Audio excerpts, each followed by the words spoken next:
Di masyarakat semua syiar itu maksiat. Lihat tuh acara Citayam itu maksiat. Semua syiar sifatnya hura-hura. Kemarin 1 Muharram orang pakai obor, sifatnya senang-senang, hura-hura. Ya, konvoi pakai obor, pakai gendang. Nah, harus ada syiar mempertakuti manusia. Biar manusia sadar bahwa kematian itu pasti. Nah, kalau jenazah itu diperlihatkan, ya, mayitnya itu diperlihatkan, tidak ditutup kurung batang. Kalau kita kan tutup kurung batang tuh warna hijau. Walaupun partainya merah, kalau mati tetap warna hijau. Itu kalau ketutup hilang nilai syiar mempertakuti manusia. Jadi kalau jenazah itu diperlihatkan, dikasih lihat itu jenazahnya itu hanya ditutup pakai kain saja mamanya, manusia akan sedikit berkurang rasa ingin berbuat dosa dan maksiat.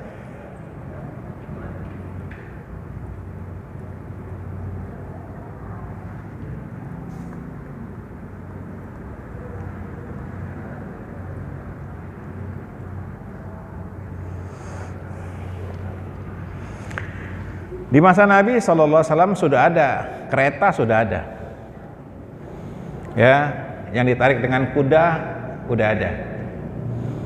Kalau jenazah mau ditarik dengan kuda, bisa, sudah ada, kereta itu sudah ada.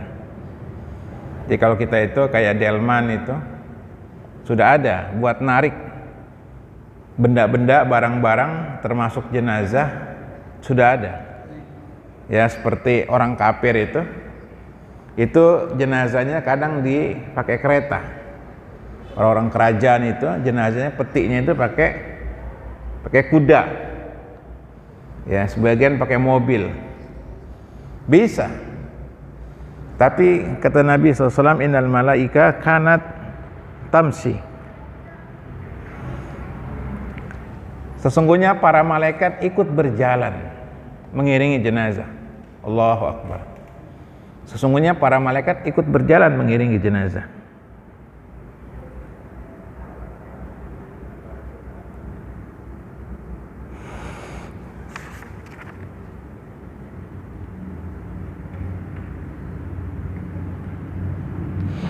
Yang ke-13, sunnah mengantarkan jenazah, sunnah membawa jenazah dengan cara dipanggul.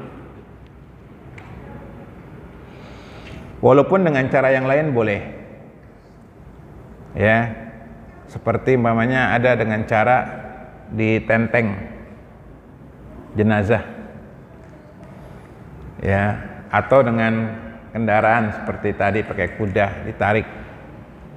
Kalau di haram itu pakai apa? Kendaraan itu yang mobil kecil itu buat kereta narik jenazah itu. Tapi yang utama dipanggul. Itu yang datang dari sunnah. Walaupun dengan cara yang lain hukumnya boleh. Misalnya ditenteng, ya, seperti sebagian upacara pelepasan jenazah itu ditenteng. Atau dibopong, ya, dibopong. Kalau nggak ada keranda, dibopong, ya. Atau cara-cara yang lain selama tidak merusak kondisi jamaah, merusak kondisi jenazah. Sangat disayangkan itu ada membawa jenazah itu digendong, ya, karena keterbatasan sarana. Ini perhatian bagi pemimpin, karena pengurusan jenazah ini tanggung jawab pemimpin, baik kuburan maupun pelaksanaannya. Jangan sampai ketika ada yang meninggal mereka kesulitan kereta jenazah. Demikian Kurung Batang itu. Di Kemayoran ada merbot masjid. Dia peduli sama kematian. Dia kumpulin duit, udah cukup duitnya, dia beli keranda, duit dia sendiri. Luar biasa. Orang nggak kepikir punya duit buat beli keranda. Itu merbot punya duit sendiri dia kumpulin buat beli keranda. Itu amal jariah tuh. Cuman dia sendiri nggak mau make gitu. Gitu saya bilang. Tapi dia sendiri yang beli itu keranda nggak mau make. Saya bilang sama merbotnya, pakai duluan mau nggak? Nggak gitu. Tapi dia yang beli, pakai duluan nggak mau itu keranda. Nah, ini termasuk amal jariah. Sebenarnya kewajiban kita bersama masalah kematian ini, jangan sampai ada di berita-berita itu orang gotong mayitnya itu karena nggak ada ambulan. Toh kalau ada ambulan juga biayanya mahal. Itu tanggung jawab negara, ya, kepala daerah, kepala desa, tanggung jawab ini. Ya, jangan sampai orang masalah menguburkan dia bawa sendiri naik motor itu. Ya, walaupun boleh saja secara hukum, kan suka ada yang digendong tuh Pak ya. Kalau meninggal bayi itu biasanya digendong. Tapi sesuai dengan hadis Nabi, walaupun kecil tetap ditandu. Ya, nggak harus digendong. Ini banyak orang meninggal digendong. Ada yang dibawa pakai beca. Allahu Akbar. Allahu Akbar. Ya, ini kepekaan sosial masyarakatnya itu rendah terhadap kematian. Jadi satu wilayah paling tidak punya ambulan lah. Kayak di sini nih, apa namanya? Harapan apa namanya? Ada ya. Satu wilayah itu paling tidak punya lah ambulan. Dan siap melayani masyarakat. Yang nggak mampu gratis. Kesian memang, kadang orang kematian itu kan nggak semuanya orang punya uang. Akhirnya dia gotong itu si mayit itu. Allahu Akbar, Allahu Akbar. Gitu. Ini tanggung jawab RT, RW, gitu. Ya, pemimpin di masyarakat, ya, seputar masalah kematian. Demikian pemakaman. Jadi bagi lurah pamannya atau camat, dia harus perhatian bagaimana pemakaman terhadap masyarakatnya, gitu. Pemakaman bagi masyarakatnya, bagi lurah, bagi camat itu tanggung jawab dia. Jangan sampai mereka terkatung-katung masalah pemakaman. Ya, jadi harus ada perhatian terhadap pemakaman. Kayak kemarin kasus COVID itu, pemerintah tanggung jawab memberikan fasilitas pemakaman, tanah pemakaman buat korban COVID. Nah, ini sekali lagi jemaah sekalian, bahwasanya masalah pemakaman ini masalah yang sangat serius sekali.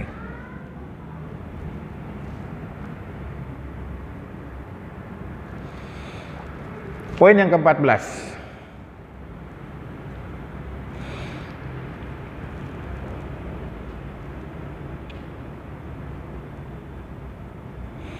Disunahkan menggunakan mukibah. Mukibah itu penutup bagi jenazah perempuan. Jadi yang ditutup itu jenazah perempuan. Jadi mukibah. Jadi melengkung itu. Tapi nggak tinggi. Kalau kita itu kan kurung batang tinggi. Mukibah itu tidak tinggi. Jadi dia melengkung sama kayak kurung batang yang ada, tapi nggak terlalu tinggi. Sebagian kurung batang itu dibikin tinggi. Nah, ini nggak tinggi. Sebenarnya sunnahnya itu nggak tinggi, Pak. Jadi seukuran apa namanya, seukuran tubuh lah. Orang gemuk berapa sih? Ini kan tinggi, rata-rata tinggi Pak ya. Mukibah itu tidak terlalu tinggi. Nah ini dipakai khusus perempuan, karena yang diperlihatkan jenazah laki-laki, perempuan itu tidak, dia agak ditutup untuk wanita.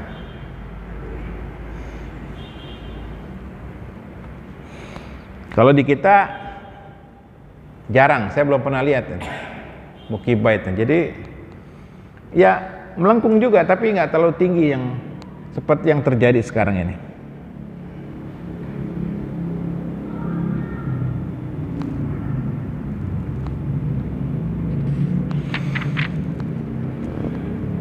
Kemudian bab berikutnya, tadi masalah mengiringi jenazah.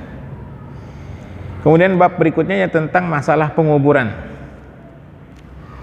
Sekarang khusus masalah penguburan jenazah.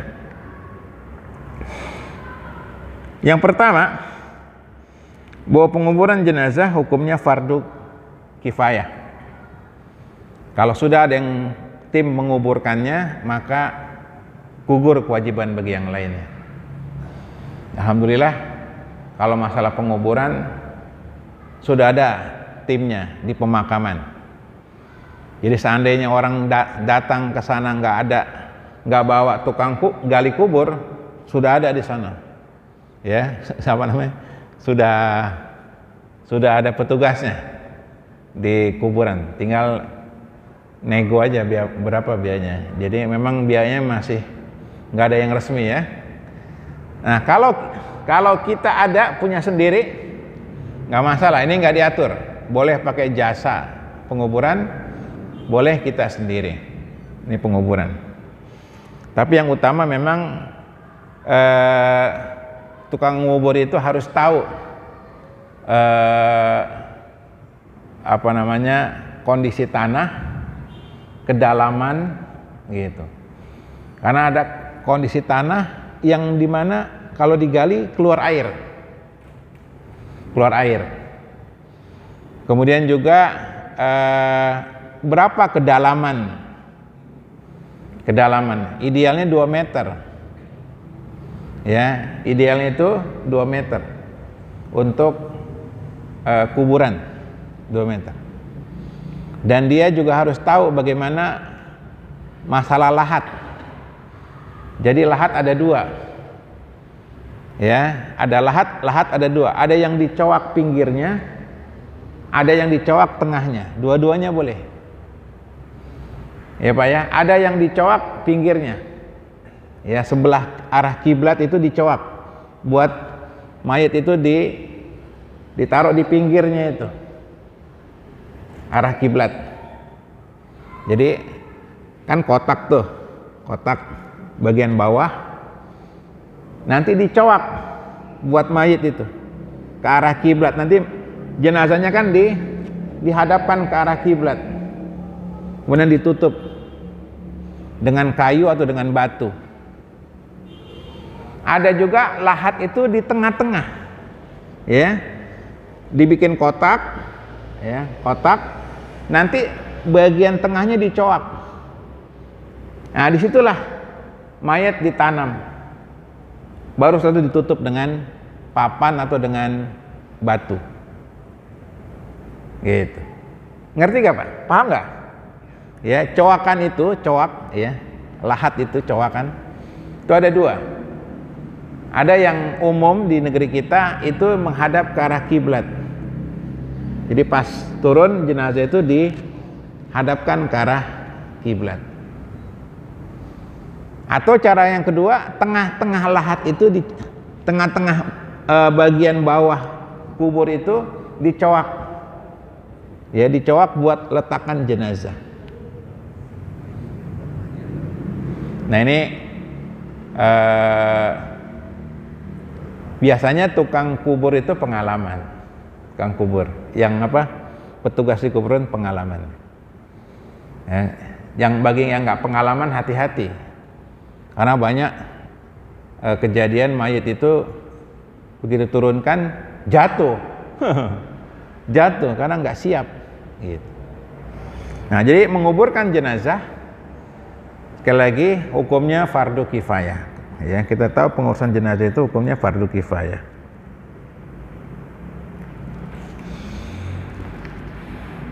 Kemudian poin yang kedua, keutamaan menguburkan jenazah.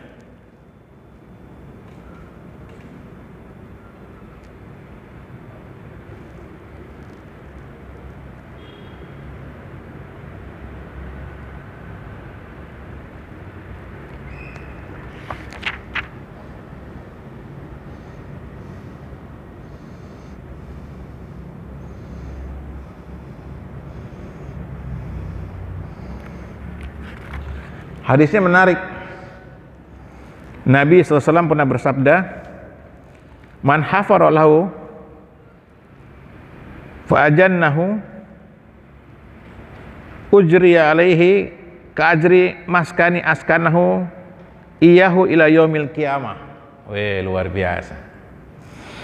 Barang siapa yang menggali kubur kemudian menanamnya, jadi digali kubur kemudian ditanam lagi jenazah itu, maka diberi ganjaran seperti orang memberikan tempat tinggal bagi manusia sampai hari kiamat.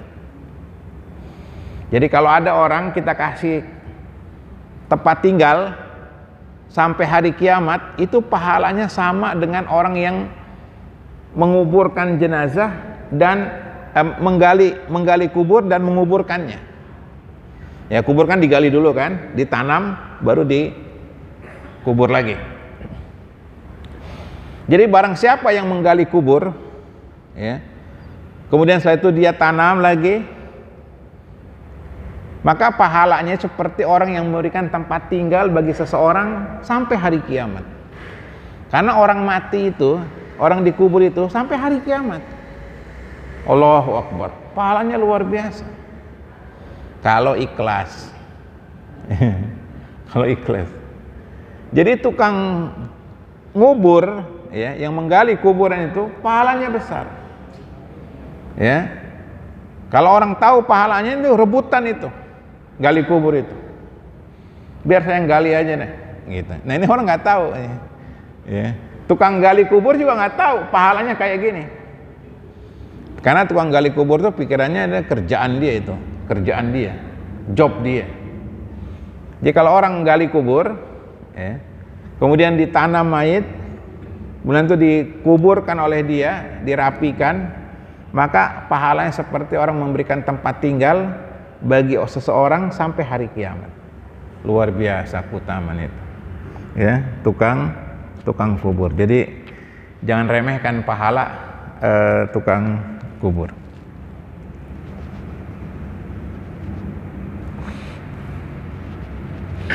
Poin yang ketiga, dilarang menguburkan jenazah pada 3 waktu. Dilarang menguburkan jenazah pada 3 waktu.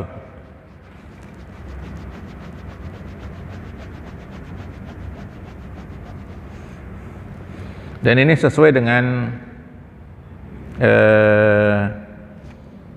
larangan sholat 3 waktu.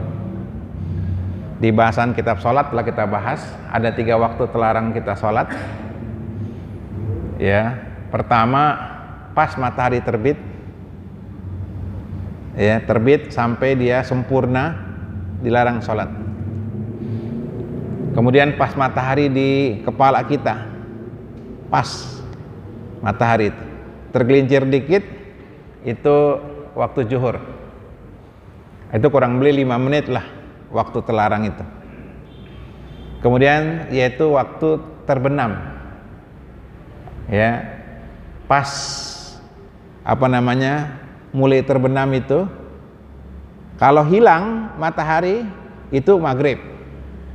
Kalau pas turunnya matahari turun, itu dilarang kita menguburkan jenazah. Gitu. Ini 3 waktu. Penguburan malam boleh, karena Rasul juga dikuburkan malam. Nabi kita SAW dikuburkan di waktu malam, selama tidak membebani orang-orang yang menguburkannya. Jadi kalau memang bisa dikuburkan malam, kuburkan malam. Tapi kalau saya tahu peraturan penguburan ya, itu tidak malam. Kalau kita di sini di peraturan negara nggak boleh malam, ya nggak boleh malam. Jadi kalau punya kuburan sendiri, misalnya kuburan wakaf, nggak apa-apa malam, ya nggak apa-apa malam. Jadi Nabi sendiri dikuburkan di waktu malam. Kalau kita kan malam nggak diizinkan, nunggu besok. Ya selama jenazahnya tidak bau, ya, tidak rusak, dan selama tidak menzolimi keluarga. Karena mengurus mayit itu tidak sama dengan mengurus orang hidup. Ya. Jadi kalau sekali lagi, kalau bisa dikuburkan malam, kuburkan. Kan banyak nih jenazah dibawa ke daerah, sampai daerah malam. Bisa dikuburkan, kuburkan. Gitu. Ya, jangan ditunda. Yang kemarin itu banyak mayat COVID itu ditunda sampai 2 hari. Itu geletakan tuh di rumah sakit korban COVID karena nunggu satgas. Yang ngurus harus satgas, keluarganya nggak boleh. Ya, satgas terbatas, gitu. Jadi banyak jenazah-jenazah itu di rumah sakit tuh geletakan. Gitu. Padahal banyak kaum muslimin yang berani, nggak boleh, harus satgas. Ini kemarin tuh kisruh kematian tuh luar biasa. Makanya banyak nggak dimandikan, nggak dikapanin, di wrapping, pakai peti, gitu. Padahal kaum muslimin banyak yang berani. Gitu. Awal-awal doang takut, ya takut, lama kelamaan nggak masalah, gitu. Ini pelajaran buat kita aja mas sekalian. Sekali lagi, di masa Nabi ada penyakit wabah menular namanya taun. Sekali kena hari itu juga mati. Nah itu penyakit taun yang menular, kalau sudah mati orangnya ya sudah mati virusnya. Makanya di masa Nabi dan seterusnya juga ketika orang terkena penyakit taun tetap dimandikan, dikafankan biasa. Ya biasa. Kalau kita ini yang bikin orang jadi geger, jadi takut, itu matinya di wrapping, dipakai plastik. Masih pakai baju tidur. Kalau perempuan pakai baju daster. Jadi begitu petinya jatuh, itu mayatnya ternyata pakai plastik. Nggak dimandikan, nggak dikafankan, karena nggak berani, ketakutan semuanya. Ya, tentang wabah. Ini memang fitnah luar biasa. Ya, jadi banyak yang wafat, nyolatinnya saja jenazahnya di ambulan.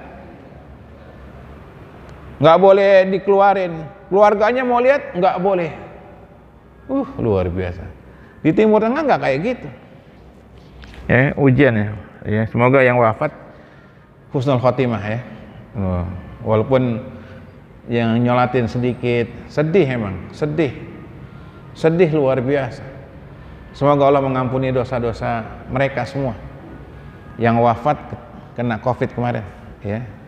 Yang ngurusnya juga harus satgas. Jadi mayat-mayat terlantar itu Pak.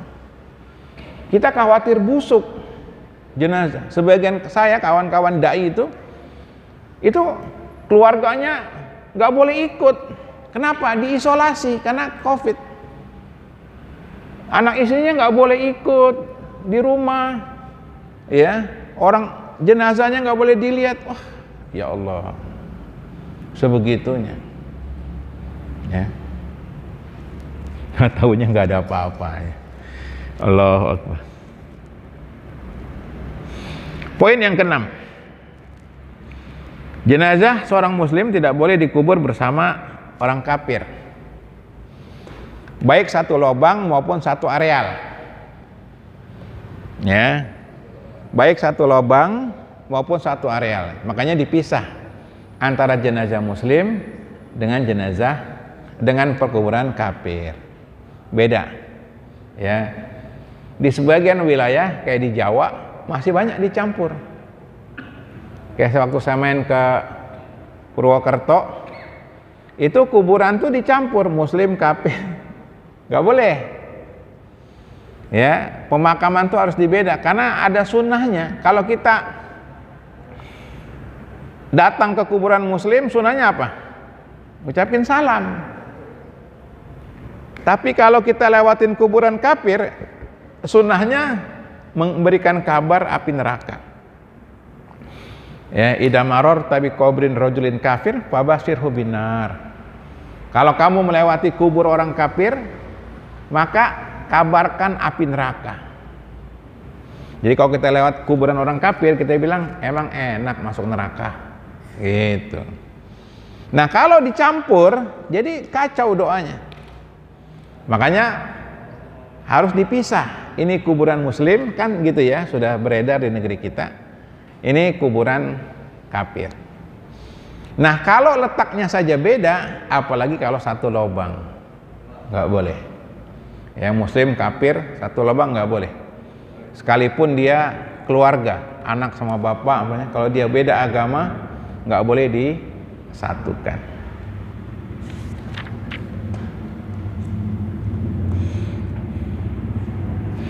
Poin yang maaf ya. Tadi ketiga, keempat, kelima. Disunahkan mengubur di pemakaman, makbaroh. Jadi diperintah kita menguburkan itu di makbaroh, pemakaman, bukan di pekarangan sendiri. Ini banyak sebagian kaum muslimin ngapain di sana bayar. Kita kan tanah kita luas, kubur di pekarangan salah. Nanti buat orang buang sampah, buat miara kandang ayam, kuburan, jadi nggak dihormati. Jamaah sekalian, kuburan ini tidak boleh kita agung-agungkan, juga tidak boleh kita remehkan. Makanya kuburan nggak boleh diinjak-injak, kuburan nggak boleh didudukin, kuburan nggak boleh dihinakan seperti tempat buang sampah. Itu banyak, Pak. Kalau di sebagian tempat itu kuburan tempat prostitusi, Pak. Iya nggak, Pak? Itu kayak Jeruk Purut itu, Jeruk Purut, ya, Jakarta Selatan itu. Itu kalau malam banyak setannya tuh, banyak jablainya. Jadi prostitusinya di kuburan orang udah rusak itu, buat maksiat. Ya, di Jakarta itu ada kuburan kawi-kawi, itu buat narkoba itu. Aman. Iya, aman, narkoba di kuburan. Setan juga istighfar kali itu. Di kuburan dia narkoba. Nggak boleh kita rendahkan kuburan. Jadi kuburan nggak boleh diagung-agungkan, disembah.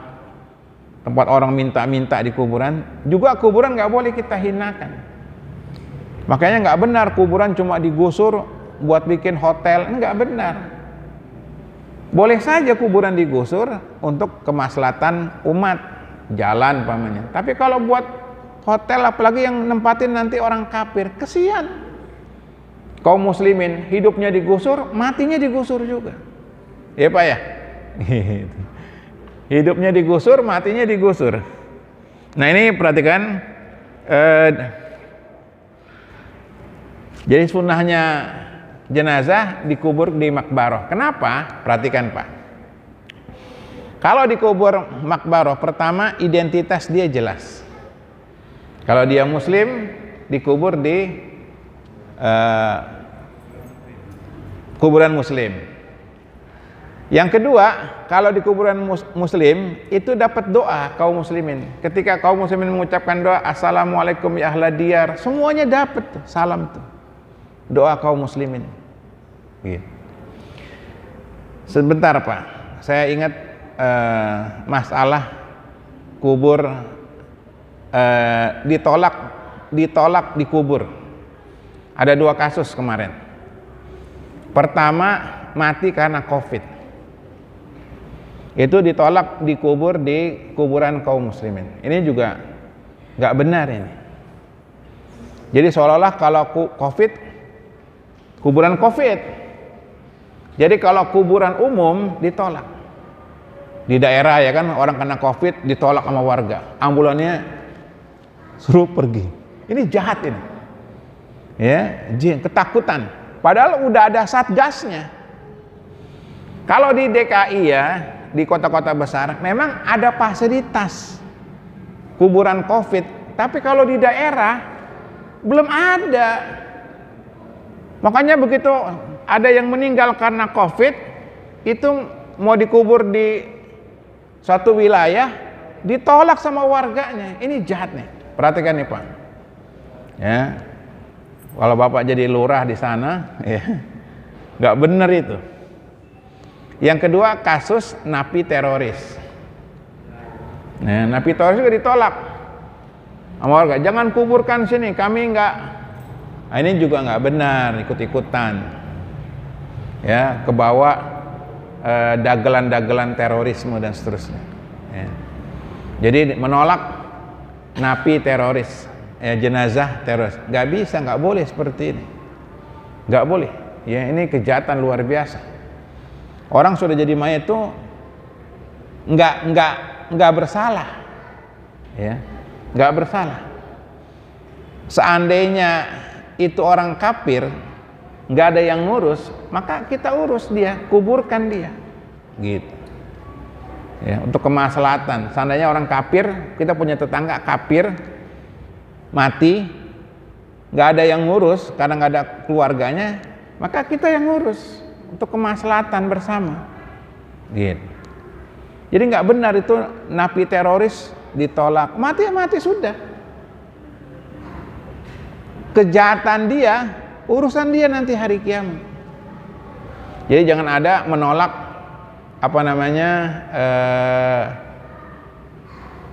orang dimakamkan. Ya, ini hak asasi ya, masuk kategori HAM. Ya. Bisa ya? Hah? Itu suara saya. Waktu Saudi ya, Pak. Cepet deh. Jadi tolong jangan ada nolak. Kecuali, perhatikan, kecuali kalau tanah itu tanah wakaf pribadi, nggak boleh. Perhatikan, nggak boleh sembarangin kita ngubur di tanah orang, nggak boleh. Bangun masjid nggak boleh, tanah orang harus dibuang. Kubur juga nggak boleh, tanah orang nggak boleh, tanah sengketa nggak boleh. Kubur di sini aja nih gitu, tanah sengketa nggak boleh. Boleh dibongkar itu. Ya. Tapi kalau itu kuburan umum, ya, nggak apa-apa. Jadi jangan ditolak, kecuali memang kuburannya itu tanah wakaf. Ya, tapi kalau sudah dikubur, sebaiknya jangan udah ikhlasin saja, ya. Kalau belum dikubur, tolak, iya, Pak, ini tanah wakaf, Pak, jangan di sini. Tapi kalau sudah dikubur, biarin, jangan dibongkar. Ini banyak kasus salah lobang dibongkar. Pernah dengar gak, Pak?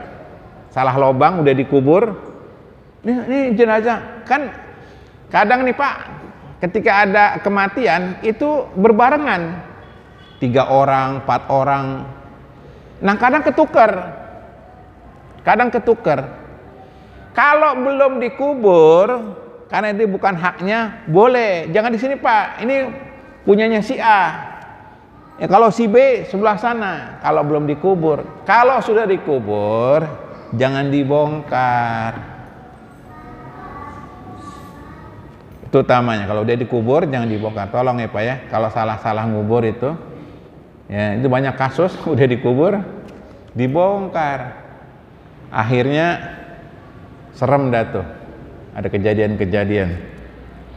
Nanti kita bahas, termasuk masalah otopsi, ya, otopsi mayit itu yang lagi rame, kasus-kasus pembunuhan diotopsi ulang, gitu. Insya Allah nanti Karena ada beberapa kitab yang saya dapat juga tentang hukum apa namanya, seputar memanfaatkan jenazah atau apa namanya, bedah jenazah gitu. Wallahu a'lam bishawab. Ya, sampai sini. Subhanakallahumma bihamdika asyhadu an la ilaha illa anta astaghfiruka wa atubu ilaik. Assalamualaikum warahmatullahi wabarakatuh.